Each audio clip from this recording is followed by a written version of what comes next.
கண்ணியத்துக்குரிய கனவான்களே, அன்புக்குரிய சகோதரர்களே, ஹவுலா பின்த் ஸஅலபா ரலியல்லாஹு அன்ஹா ஒரு பெண்மணி. பெண்ணுடைய உணர்வை அல்லாஹு தஆலா மதிக்கிறான்.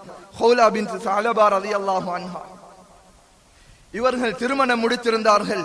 ஔஸ் பின் சாமித் ரலியல்லாஹு அன்ஹு அவர்களே வாலிப வயதிலே மிகவும் அழகான ஒரு பெண்மணி. ஹவுலா பின்த் ஸஅலபா ரலியல்லாஹு அன்ஹா வாலிபத்திலே திருமணம் முடித்தார்கள். 2-3 குழந்தைகள் கிடைத்து விட்டது. வாழ்க்கை சென்று கொண்டிருக்கிறது. கணவர் தூர பிரயாணத்துக்கு போயிட்டு வீட்டுக்கு வந்தார். மனைவி தொழுது கொண்டிருக்கிறார். தொழுது கொண்டிருக்கக்கூடிய நிலைமையில அவர் சுஜூதில் இருக்கக்கூடிய நிலைமையை பார்த்ததும் இவருடைய தேவை வந்தது. சொன்னாரே, நீங்க தொழுகை விட்டுட்டு எந்த பக்கம் வரணும். அந்த மனைவி இதை கேட்கல, தொழுது கொண்டே இருந்தா. சொல்லிட்டாரு, நீ எந்த உம்மாவை போல. அல்லாஹு அக்பர். நபி அவர்களுடைய காலத்துல இந்த லிஹாருடைய சட்டம் இறக்கப்படுறதுக்கு முன்னால தாய்க்கு அல்லது சகோதரிக்கு தன்னுடைய மனைவியை ஒப்பிட்டா திருப்ப அவர்கள் கணவன் மனைவியாக வாழ முடியாது. தலாக்குடைய சட்டம் உண்டாகிவிடும். தொழுது முடிச்சா கவலை, என்ன நடந்துருச்சு? நான் தொழுகையை முடிச்சிட்டு வாரத்துக்கு முன்னால அவருடைய தாய்க்கு என்னை ஒப்பிட்டு விட்டார், என்னுடைய வாழ்க்கை இதோட முடிஞ்சு போச்சு, இதை நான் உடையலாது. என்னுடைய உணர்வு மேல் அவர் அந்த சஹாபி பெண்மணியுடைய உணர்வு மேல வருது. இதற்கு ஒரு முடிவை நான் எடுக்கணும். நபி அவங்கள்ட்ட போறாங்க, பேச்சு சொன்னாங்க, யா ரசூலல்லாஹ், அக்கல ஷபாபி, என்னுடைய வாலிபத்தை இவர் சுவைத்து கொண்டார். என்னுடைய வாலிபத்திலே இவர் என்னை திருமணம் முடித்துக் கொண்டார். பல குழந்தைகளை பெற்றெடுத்து விட்டேன். வனசர்து லஹு பத்னி, அவருக்காக என்னுடைய வயிற்றை நான் வீங்க வைத்துக் கொண்டேன். அதாவது குழந்தையை பெற்றெடுத்துக் கொண்டேன். இப்பொழுது அவருடைய தாய்க்கு என்னை ஒப்பாக்கி ஹத்தா கபுர சின்னி, என்னுடைய வயர்ந்து முதிர்ந்த காலத்தில் அவருடைய தாய்க்கு என்னை ஒப்பாக்கி வன்கதஅ வலதி லாஹர மின்னி, என்னுடைய குழந்தைகளை என்னிடத்திலே தந்துவிட்டு என்னை லிஹார் செய்து விட்டார் யா ரசூலல்லாஹ். நபி அவங்களுக்கும் கவலை. நபி அவங்க பலவிதமான ஆறுதலை சொன்னாங்க. இதுக்குரிய சட்டம் ஒன்று இருக்குது, நீங்க சேர்ந்து வாழையிலும். இப்படி பலவிதமான ஆறுதல் சொல்லியும் அந்த பெண்மணியுடைய உள்ளம் ஏற்றுக்கொள்ளல, உணர்வு மேல வந்துருச்சு. இதற்கு பின்னால் என்னுடைய வாழ்க்கை முடிஞ்சிருச்சு. ரசூலுல்லாஹ் ஸல்லல்லாஹு அலைஹி வஸல்லம் அவங்கள்ட்ட அந்த பெண்மணி அலூரா, யா ரசூலல்லாஹ், இந்த இருக்கக்கூடிய சின்ன குழந்தைகளை என்னுடைய கணவன்கிட்ட நான் கொடுத்துட்டு போயிருவேன். ஆனா அவர்கள் ஒழுக்கம் இல்லாதவர்களாக வளர்ந்து விடுவார்கள். ஒழுக்கம் கற்பிப்பதற்கு தாயாகிய நான் தேவைப்படுகிறேன் அந்த குழந்தைகளுக்கு. நான் அந்த குழந்தைகளை எடுத்துக்கொண்டால் எனக்கு சம்பாத்தியம் கிடையாது, அவர்கள் பசியால் வாடி விடுவார்கள் யா ரசூலல்லாஹ், என்ன செய்யணும்? இந்த பெண்மணியுடைய உணர்வை ரப்பு மதிக்கிறான். அல்லாஹு தஆலா குர்ஆன் ஆயத்தை இறக்குறான். قد سمع الله قول التي تجادلك في زوجها وتشتكي الى الله والله يسمع تحاوركما. قد سمع الله, அல்லாஹு தஆலா உங்களுடைய உணர்வை கேட்டுக்கொண்டான். அல்லாஹு அக்பர். உணர்வுகளுக்கு அல்லாஹு தஆலா மதிப்பளிக்கிறான். உங்களுடைய உள்ளத்திலே இருக்கக்கூடிய கவலையை இறைவன் கேட்டுக்கொண்டான். வல்லாஹு யஸ்மஉ தஹாவுரகுமா, உங்களுக்கும் உங்களோட கணவனுக்கும் மத்தியில நடந்த அந்த வாக்குவாதம், அந்த சண்டைய அல்லாஹு தஆலா கேட்டுக்கொண்டான். உங்களுக்குரிய சட்டம் இதோ என்பதாக அல்லாஹு தஆலா கிட்டத்தட்ட 11 ஆயத்துகள்ல இந்த லிஹாருடைய சட்டத்தை இறக்கி வைக்கிறான். அல்லாஹு அக்பர். கண்ணியத்துக்குரிய கனவான்களே, அன்புக்குரிய சகோதரர்களை, இன்றைக்கு எங்கள்கிட்ட இல்லாத ஒரு பண்பு, எங்கள்கிட்ட இந்த பண்பை நாங்க எடுத்துக்கொள்ளும். அடுத்தவர்களுடைய உள்ளம் நோகிறபடி நடந்துடக்கூடாது. சின்ன சின்ன விஷயங்களுக்காக மனைவிடைய பேச்சை கேட்கறதுக்கு தயார் இல்லை. தாயும் தந்தையும் எத்தனையோ ஆதங்கங்களை உள்ளத்துல வச்சு கொண்டிருக்கிறாங்க, உணர்வுகளை வச்சு கொண்டிருக்கிறாங்க. உம்மா அப்பாவோட பேசுறதுக்கு நேரம் இல்லை, பிள்ளையுடைய உணர்வை மதிக்கிறதுக்கு நேரம் இல்லை. வீட்டுல பெண் குழந்தைகள் இருக்கிறாங்க, பேச்ச கேட்கறதுக்கு நேரம் இல்லை. யாரையும் மதிக்கிறது இல்லை. சுயநலவாதிகளாக, தற்பெருமை பிடித்தவர்களாக வாழ்ந்து கொண்டிருக்கிறோம். கண்ணியத்துக்குரிய கனவான்களே, அன்புக்குரிய சகோதரர்களை, பெருமை எடுக்க கூடாது. அல்லாஹு தஆலா குர்ஆன்ல சொல்றான், வலஹுல் கிப்ரியாஉ ஃபிஸ் ஸமாவாதி வல் அர்ல், உலகத்திலேயும் சரி வானத்திலேயும் சரி பூமியில வானத்திலே இருக்கக்கூடிய வலஹுல் கிப்ரியாஉ ஃபிஸ் ஸமாவாதி வல் அர்ல், எல்லா பெருமையும் ரப்புக்கு சொந்தமானது, யாருக்கும் பெருமை அளிக்கலாது. இதனால தான் நபி அவங்க சொன்னாங்க, மன் பதர ஸௌபஹு ரியாஅன், யாரு மக்களுக்கு பெருமை அடிக்கணும் என்பதற்காக தன்னுடைய கரண்ட காலுக்கு கீழால உடுப்புடுக்குறாங்களோ, கியாமத்துல அல்லாஹு தஆலா இவருடைய மூஞ்சையும் பார்க்க மாட்டான். பெருமை. கண்ணியத்துக்குரிய கனவான்களே, அன்புக்குரிய சகோதரர்களை, அடுத்தவங்களை மதிக்க பழகணும். சின்ன பிள்ளைகளோட இரக்கம் காட்ட பழகணும். பெரியவங்களை மதிக்கணும். படிச்சு தந்த ஆசிரியர்மார்களை மதிக்கணும். இன்றைக்கு எங்கட சமூகத்துல இல்லாம பேய்த்து கொண்டிருக்கிறது. ஆசிரியர்களை மதிக்கக்கூடிய தன்மை இல்ல குழந்தைகள்கிட்ட. யாரு சொல்லிக் கொடுக்கிறது? எங்கிருந்து உருவாக்குறது? இதனுடைய அடித்தளம் எங்க இருக்குது? வீட்டில இருந்தே பிள்ளைகள் ஆசிரியர்களை கண்ணியப்படுத்தணும், பெரியவங்களை கண்ணியப்படுத்தணும், சின்னவங்களோட இரக்கமாக இருக்கணும், எல்லாத்தோடையும் நல்ல முறையில பேசணும், சொல்லி வளர்க்கப்படணும் குழந்தைகள். அல்லாஹு அக்பர்.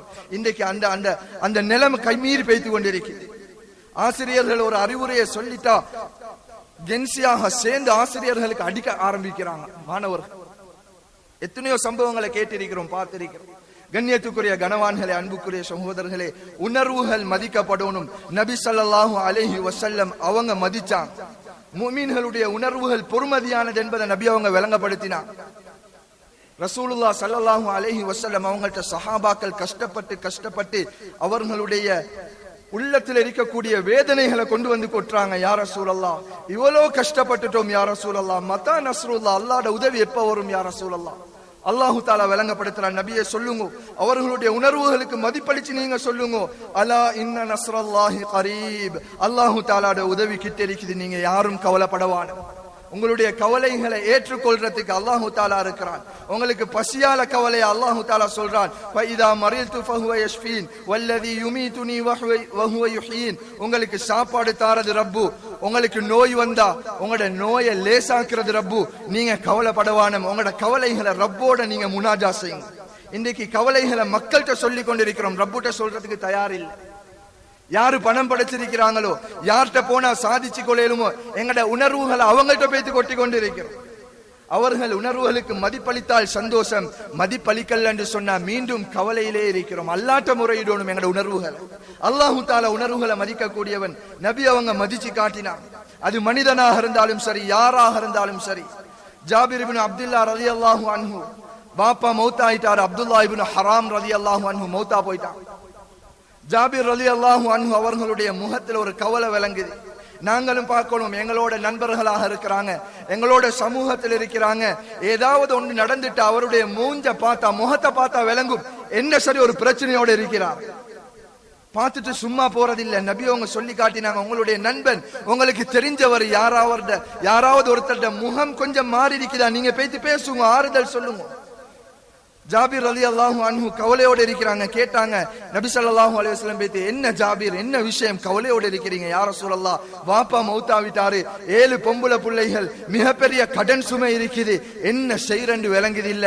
நபி அவங்க உணர்வு பூர்வமான பதில கொடுத்தாங்க. சொன்னாங்க, ஜாபிர், அல்லாஹு தாலா உங்களுக்கு எல்லா விஷயங்களையும் ஹைராக்கி தருவான். நீங்க இந்த வருஷம் உங்களோட தோட்டத்துல அறுவடை செஞ்சா நீங்க அதை யாருக்கும் கைமாத்தவானம், நான் வார வரைக்கும் என்பதாக சொன்னாங்க.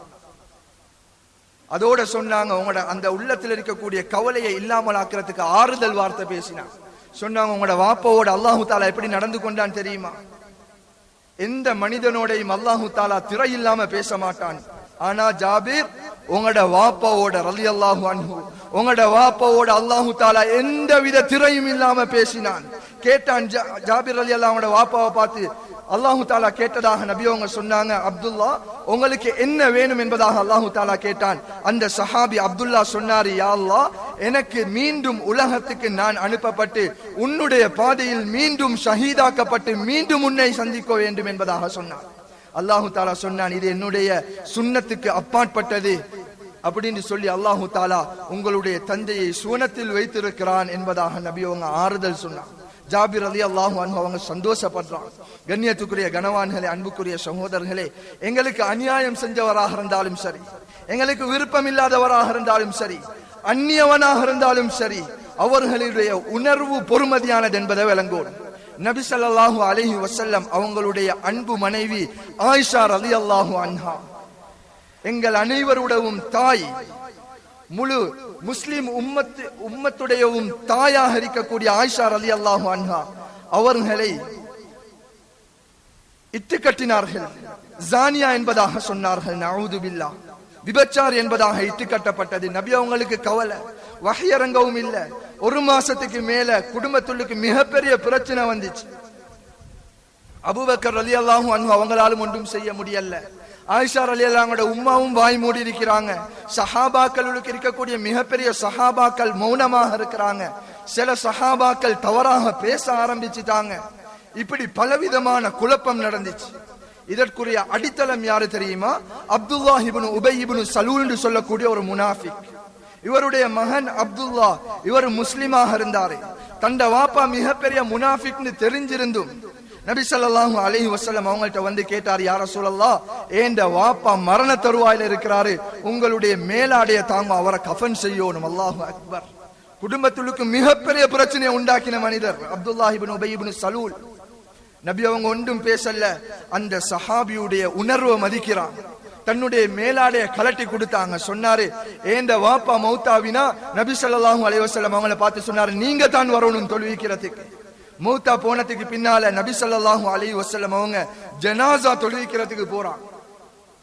உமர் ரலியல்லாஹு அன்ஹு அவங்க நபி அவங்களோட கையை பிடிச்சு சொன்னாங்க, யா ரசூலுல்லாஹ், தொழுவிக்க போகவான, உங்களுடைய தொழுகையை தொழுவிப்பதற்கு தகுதியான மனிதன் இல்லை இவன். மிகப்பெரிய முனாஃபிக், சமூகத்தை கூறு போட்டவர், பிரச்சனை பண்ணினவர். நபி ஸல்லல்லாஹு அலைஹி வஸல்லம் அதையும் கேட்காமல் எழும்பி போனார்கள். அல்லாஹு தஆலா குர்ஆன் ஆயத்தை இறக்கினான், வலா தகும் அலா கப்ரி வலா துஸல்லி அலா அஹதின் மின்ஹும் மாத அபதன் வலா தகும் அலா கப்ரி. நபியே, அவனுடைய கபரில் நீங்க நிக்கவான. உங்களுடைய அந்தஸ்து மிகவும் கண்ணியமானது. இந்த முனாஃபிக்கு தொழுவிக்க கூடாது நீங்க என்பதாக அல்லாஹு தஆலா தடுத்ததற்கு பின்னால தான் நபி அவங்க தடுத்து கொண்டார். அந்நியவனாக இருந்தாலும் சரி, யாராக இருந்தாலும் சரி, உள்ளத்துடைய உணர்வை மதித்தார்கள் நபி ஸல்லல்லாஹு அலைஹி வஸல்லம். நபி ஸல்லல்லாஹு அலைஹி வஸல்லம் அவங்க பாதையில நடந்து போறாங்க. ஒரு தோட்டத்தை கடந்து போகக்கூடிய நேரத்தில் ஒரு ஒட்டகம் அழுது கொண்டிருக்கிறது. நபி ஸல்லல்லாஹு அலைஹி வஸல்லம் அவர்களை கண்டதும் நபி அவர்களிடத்திலே ஓடி வந்து ஃபஈதா ஜமலுன் அன்ன என்று சொல்றது சினிங்கிச்சு. நபி அவங்கள்ட்ட வந்து அதனுடைய கண்ணால கண்ணீர் வடிஞ்சு கொண்டிருந்துச்சு. நபி அவர்களுடைய மடியில தலைய சாட்சி கொண்டுச்சு. நபி அவங்க அந்த ஒட்டகத்தை கட்டி பிடிச்சு கொண்டான். உணர்வை மதித்தார்கள், மிருகத்துடைய உணர்வை மதிச்சாங்க. கண்ணியத்துக்குரிய கனவான்களே, அன்புக்குரிய சகோதரர்களே, அந்த ஒட்டகத்தை பிடிச்சு கொண்டு கேட்டாங்க, இந்த ஒட்டகத்தை வளர்ப்பவர் யாரு? அந்த சஹாபி அழைத்து வரப்பட்டாரு. கேட்டாங்க, என்ன நடக்குது இந்த ஒட்டகத்துடைய விஷயத்துல? எல்லா வேலையையும் வாங்கி கொள்றீங்க, ஒழுங்கா சாப்பாடு போடுறீங்க இல்ல, இதனுடைய குட்டியை பிரிச்சு வச்சிருக்கிறீங்க தாய் தெரிந்து, இதனுடைய ஹக்குகளை பேணுங்கோ, அந்த ஒட்டகத்துடைய உணர்வுகளை மதித்து நடங்கோ என்பதாக நபி அவங்க புத்தி சொல்லிட்டு போனாங்க அந்த சஹாபிக்கு.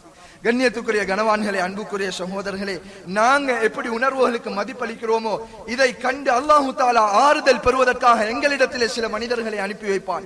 நபி அவர்கள் உணர்வுகளை மதித்தார்கள். மிருகங்கள் நபி அவர்களிடம் பக்கம் ஓடி வந்தது, நபி அவர்களே எங்களுக்கு ஆறுதல் சொல்லுங்கள், எங்களுடைய உணர்வுகளை மதிக்க சொல்லிக் கொடுங்கள் என்பதாக ஒட்டகம் ஓடி வந்தது.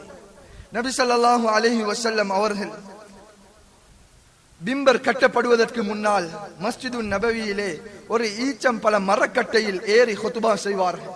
ஒரு பெண்மணி ஒரு பிம்பரை அமைத்து கொடுக்கிறார். நபி ஸல்லல்லாஹு அலைஹி வஸல்லம் அந்த பிம்பரில் ஏறியதுதான் தாமதம். அந்த மரக்கட்டை அழ ஆரம்பிக்கிறது. ஒரு சிறு குழந்தை எப்படி அழுவுமோ அதே போன்று மரக்கட்டை அழ ஆரம்பிக்கிறது. நபி ஸல்லல்லாஹு அலைஹி வஸல்லம் அவர்களும் சஹாபாக்களும் தேடி பார்க்கிறார்கள், எங்க இருந்து சத்தம் வருது. பார்த்தா அந்த மரக்கட்டை அழுது கொண்டிருக்கிறது, அண்ணன் சினுங்கி கொண்டிருக்கிறது அந்த மரக்கட்டை. நபி அவங்க அந்த மரக்கட்டை அப்படியே கட்டி பிடிச்சு கொண்டாங்க. ஒரு தாய் அழக்கூடிய குழந்தைய கையில் எடுத்தா எப்படி கொஞ்சம் கொஞ்சமாக அந்த குழந்தையுடைய அழுகை அப்படியே நிசப்தமாகுமோ, அது அப்படியே இல்லாமலாகுமோ, இதே போன்று அந்த மரக்கட்டை அழுது அடங்கி போனது. நபி அவர்கள் மரக்கட்டையின் உணர்வை மதித்தார். கண்ணியத்துக்குரிய கனவான்களே, அன்புக்குரிய சகோதரர்களே, வீட்டில் இருக்கக்கூடிய பிராணிகளுடைய உணர்வை நாங்க மதிக்கிறதில்லை. வீட்டுல பூனை இருக்குது, பறவைகள் இருக்குது, அவை உணர்வுகளை வெளிப்படுத்தும். இன்னைக்கு பாருங்க, வீட்டுல பூனை வளர்க்கக்கூடிய வீடுகள்ல பாருங்க, அது தன்னுடைய காலை சுத்தி கொண்டே இருக்கும். நபி அவங்க சொன்னாங்க, இன்னமா ஹுவ தௌவாஃபீன மின்கும், உங்களையே சுற்றி வரும் அந்த பூனையுடைய உணர்வு அதுதான். இந்த பூனையை கட்டி போட்டதனாலதான் ஒரு பெண்மணி நரகத்துக்கு போனார். உணர்வை மதிக்கல. எவ்வளவு அந்த பூனை தன்னிடத்துல அன்பாக இருந்தும் கட்டி போட்டா சாப்பாடு கொடுக்கல, அதனுடைய தேவையை உணரல்ல. அல்லாஹு தஆலா அந்த பெண்மணியை நரகத்துல போட்டான். உணர்வுகளை மதிப்பதின் மூலம் சுவனத்தை அடைந்து கொள்ளவும் முடியும், நரகத்தை அடைந்து கொள்ளவும் முடியும். தன்னுடைய வாழ்க்கை முழுவதையுமே விபச்சாரத்திலே கழித்த ஒரு விபச்சாரி. ஒரு நாய் தண்ணீர் தாகத்துடன் இருக்கிறது, அந்த நாய்க்கு தண்ணீருடைய தேவையை நிறைவேற்றி வைத்தான். இந்த காரியத்தை, அந்த நாயுடைய உணர்வை மதித்த அந்த பெண்மணிக்கு அல்லாஹு தாலா சுவனத்தை சொந்தமாக்கினான். அல்லாஹு அக்பர். கண்ணியத்துக்குரிய கனவான்களே, அன்புக்குரிய சகோதரர்களே, எல்லா நற்குணங்களையும் மிகவும் சிறந்த ஒரு நற்குணம் தான் அடுத்தவர்களுடைய உள்ளங்களை மதிச்சு நடக்கிறது. யாராவது பேச வந்த அவங்களுடைய பேச்சை கேட்கணும். மனைவி பேச வாரா, மனைவியுடைய பேச்ச கேட்கணும். உம்மா வாப்பா அவங்களுடைய ஆசாபாசங்களை சொல்றாங்க, அவர்களுடைய தேவைகளை சொல்றாங்க, நோய்களை சொல்றாங்க. எங்களால செலவழிக்க முடியலன்றாலும் ஆறுதலாக இருக்கணும் அவங்களுக்கு. ஏழைகள் வாராங்க, எங்கள்கிட்ட ஆறுதல் இருக்குது என்பதாக எங்களை தேடி வாராங்க. இவர்கிட்ட போனா இந்த உணர்வுக்கு மதிப்பளிச்சு ஏதாவது ஒரு காரியத்தை செஞ்சு தருவாரு. ஏசக்கூடாது, விரட்டக்கூடாது அவர்களை. அவர்களுடைய உணர்வுகளுக்கு மதிப்பளிச்சு அவர்களை கண்ணியப்படுத்துவோம். நபி ஸல்லல்லாஹு அலைஹி வஸல்லம் அவங்க மஸ்ஜிதில் இருக்கிறாங்க. ஒரு காட்டரபி வாராரு, மஸ்ஜிதுலுக்கு சிறுநீர் கழிக்கிறார். அல்லாஹு அக்பர். சிறுநீர் கழிக்கிறார். சஹாபாக்களுக்கு எல்லாம் கோபம் தாங்க முடியல, கொந்தளிச்சு போனா. நிப்பாட்ட பார்த்தான். நபி ஸல்லல்லாஹு அலைஹி வஸல்லம் சொன்னாங்க, நீங்க அவரை தடுக்கவான, அவருடைய தேவையை முடிக்கட்டும். தேவையை முடிச்சதுக்கு பின்னால சொன்னாங்க, இது எந்த இடம்னு நினைச்சு நீங்க இந்த காரியத்தை செஞ்சீங்க? அந்த காலத்துல மஸ்ஜிதுகள் இதை போல கட்டப்பட்டில்ல, தூண்கள் எல்லாம் இருக்கல்ல. 4 பக்கமும் 4 ஈச்சப்பழ குட்டிகள் நட்டப்பட்டிருந்தது. கிப்லாவுடைய பக்கம் மறைக்கப்பட்டிருந்தது. இதுதான் மஸ்ஜித். அவரு சொன்னாரு, பாலைவனத்துல நான் சிறுநீர் கழிக்கிறத போல எங்கேயும் கழிச்சிட்டேன். நபி அவங்க சொன்னாங்க, ஒரு வாளி தண்ணீரை அந்த இடத்துக்கு ஊத்துங்க. அந்த சஹாபிய உட்கார வச்சு நபி அவங்க சொல்லி கொடுக்கறாங்க. உணர்வு பூர்வமாக சொல்லி கொடுக்கறாங்க. அவருடைய உணர்வை மதிச்சு சொல்லி கொடுக்கறாங்க. மஸ்ஜித்னு சொல்றது சிறுநீர் கழிக்கிற இடம் இல்ல. இங்க திக்ரு செய்யணும், தொழணும், நல்லமல்கள் செய்யணும், இல்ம படிக்கக்கூடிய இடம் என்பதாக சொல்றாங்க. கண்ணியத்துக்குரிய கனவான்களே, அன்புக்குரிய சகோதரர்கள், இந்த குணம் எங்கள்கிட்ட வரணும். இந்த குணத்தை நாங்க எடுத்துக்கொண்டா நபி ஸல்லல்லாஹு அலைஹி வஸல்லம் அவங்க சொன்னாங்க, யார் உலகத்துல ஒரு மனிதனுடைய கஷ்டத்தை இல்லாமல் ஆக்குவாரோ, கியாமத்துல அல்லாஹு தஆலா அவருடைய கஷ்டத்தை இல்லாமல் ஆக்குவார். யார் ஒரு கஷ்டவாளியுடைய கஷ்டத்தை இல்லாமல் ஆக்குறாரு, ஒருத்தர் கடன் கொடுத்திருக்கிறாரு, திருப்பி தந்து கொள்ளையில்லாத நிலைமையில் இருக்கிறாரு, அதை லேசாக்கி கொடுக்கிறாரு அல்லது அதை மன்னிச்சிடுறாரு, அல்லாஹு தஆலா துனியாலையும் ஆகிரத்திலையும் அவருடைய எல்லா விடயங்களையும் லேசாக்கி கொடுப்பார். இந்த ஹதீஸ்க்கு சொந்தக்காரர்களாக நாங்க மாறணும். எங்கட வாழ்க்கையில அடுத்தவர்களுடைய உணர்வுகளை மதிச்சு நல்ல மக்களாக அல்லாஹ்விடத்திலும் ரசூல் ஸல்லல்லாஹு அலைஹி வஸல்லம் அவர்களாலும் பொருந்திக் கொள்ளப்பட்ட மக்களாக மாறதுக்கு அல்லாஹு தஆலா தௌஃபீக் செய்வானாக. யா அல்லாஹ், எங்களுடைய பாவங்களை மன்னிச்சிரு யா அல்லாஹ். உற்றார் உறவினர்கள், சகோதர சகோதரிகள், மனைவி மக்கள், குழந்தைகளுடைய பாவங்களை மன்னிச்சிரு யா அல்லாஹ். பெற்றார்களுடைய பாவங்களை மன்னிச்சிரு யா அல்லாஹ். இரக்கமானவனே யா அல்லாஹ், நிறைய தேவைகளோட இருக்கிறோம் யா அல்லாஹ், கஷ்டங்களோட இருக்கிறோம் யா அல்லாஹ். எல்லா விதமான கஷ்ட நஷ்டங்களையும் இல்லாமலாக்கி நிம்மதியான சந்தோஷமான கண்ணியமான வாழ்க்கையை தந்திரு யா அல்லாஹ்.